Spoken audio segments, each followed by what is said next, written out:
Avea.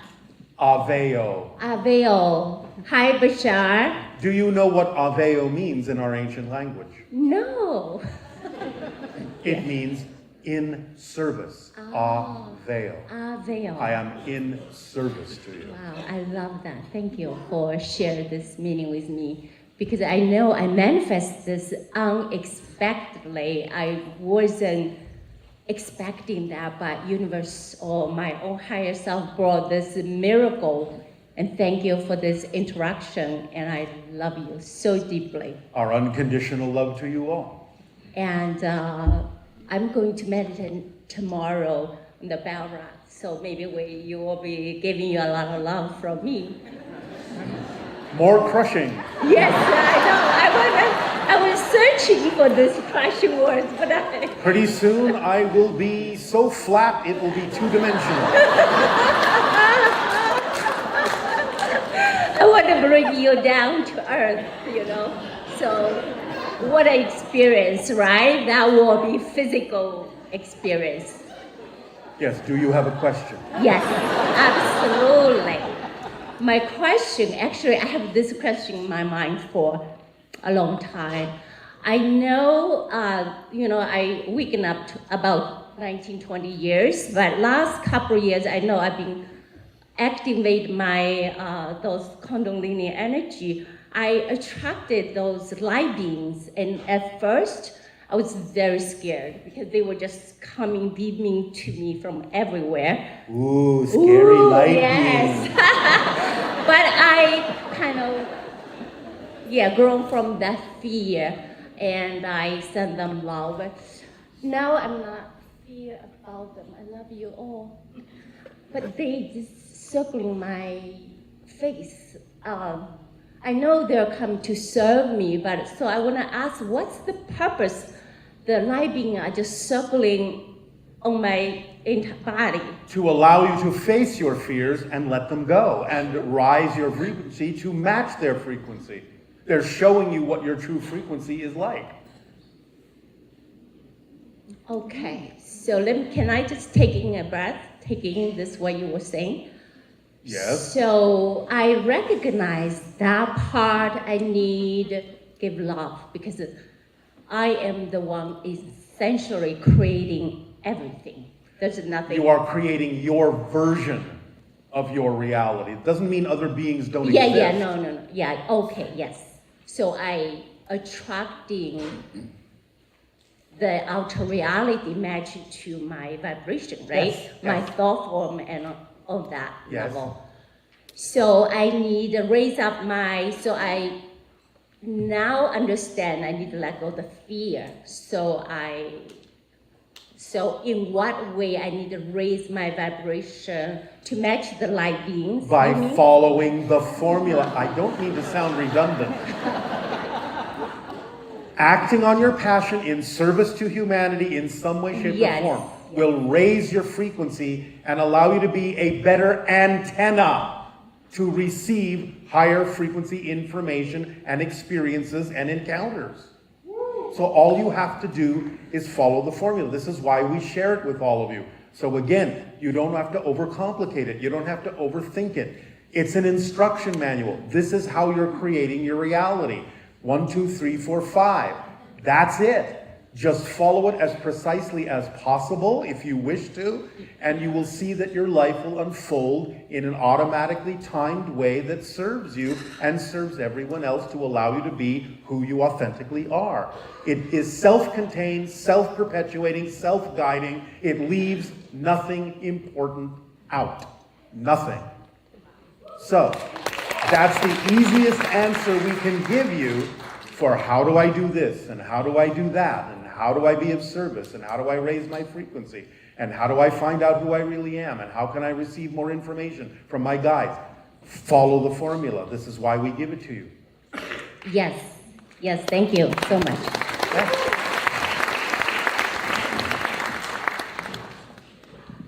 Hello, Bashar. My name is Coffee, and I have one question for you. Yes. So I've been pursuing levitation and helping to everyone to be able to levitate eventually. And I understand what you've said about the two balls in position A and position B. If you measure both frequencies and put one and overwhelm it with the position of B, that it could levitate, teleport, etc. But I was wondering if there was any kind of meditation or permission slip you would be able to give me to help me achieve levitation. You have to understand that that's how levitation works, that you're redefining your position in space-time. Okay, so... It's not anti-gravity. It's the idea of I exist at a certain set of coordinates that represent space and time. Now I represent myself in space-time at a different set of coordinates. They happen to be up instead of over, but the idea is that you're doing this already all the time. It's how you move. It's how you create the sensation, the illusion of movement. Even when you're doing walking from one part to another, one place to another. In a sense, you're teleporting. Oh. It's just that you're levitating sideways. Okay. Instead of up. Because in your minds, up is different. Right. So because you think about things like gravity and so on and so forth. You have to stop thinking about that. You have to understand that there's no difference between up and down than there is left, right, forward, back. You have to enter that higher dimension of awareness that it's all the same. You just have to move up in the same way with the same degree of acceptance and ease that you move forward. Wow, okay, I'm definitely going to internalize that. You've just confirmed that the human body can do this and I don't need any technology that would, but of course it could assist me, but I can do this with my human body. Yes, you can, if it is relevant for you to do so. Thank you. Thank you so much. You are so welcome.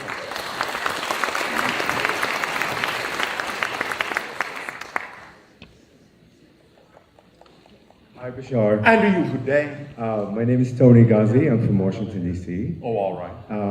You're going to be super proud of me because I've been following the formula.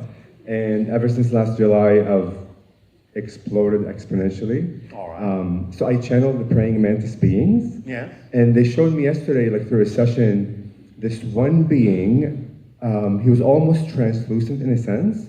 Yeah. And he was praying mantis, but throughout his body, all these circular, in a sense, galaxies, like through his mouth, like in his brain and his arms. Yes, it's your perception of how that being is connected to universes. Yes. Thank you for confirming that, because what came through is that it allows him to connect to other parallel realities. Yes. So all the portals already are within us. Yes, they are. Yes. Thank you. You're welcome. And I've been noticing many people are becoming more aware of the mantis beings. Yes. Would you like to elaborate more why specifically them now? Because like literally in the past Because they are the overseers of the hybridization program. Yes. And therefore, as you approach a time when the hybrid children will be coming to live among you, you will be more aware of all the different aspects of the hybridization program and those involved. By the way, for the most part, those of you that find us are part of the program, whether you know it or not.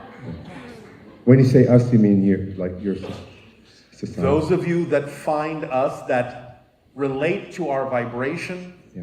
attract yourself to these conversations, these interactions, are usually part of the hybridization program. Oh, thank you. Because I had no idea I was going to be picked. Like, so thank you. Thank you for that confirmation. You are welcome. I love you, Bashar.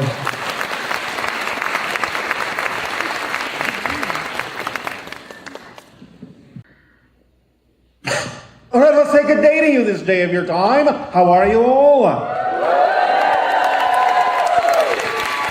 right. All right, all right. Thank you. I have a question for all of you. Do you have a soul? Yes. No. What does he mean by that? Of course we have souls. No. You don't have a soul. You are a soul.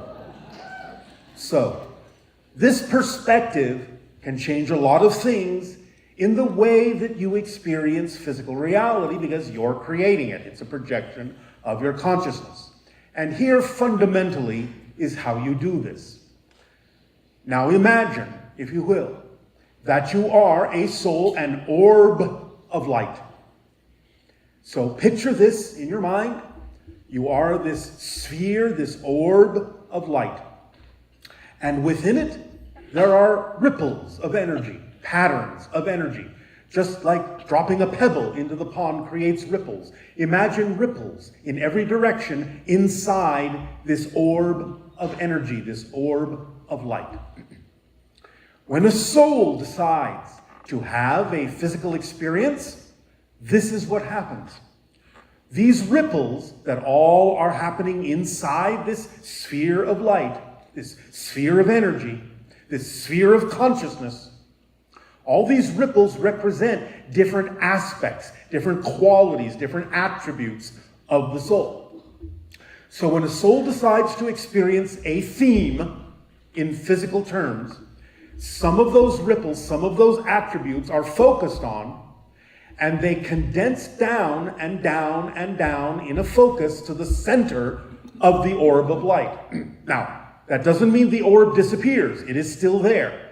Only some of the aspects of it have condensed down into this tiny small bit at the center. You might call it a seed, a hard kernel, like a subatomic particle. And that small crystallized seed at the center of that orb of light is your physical mind.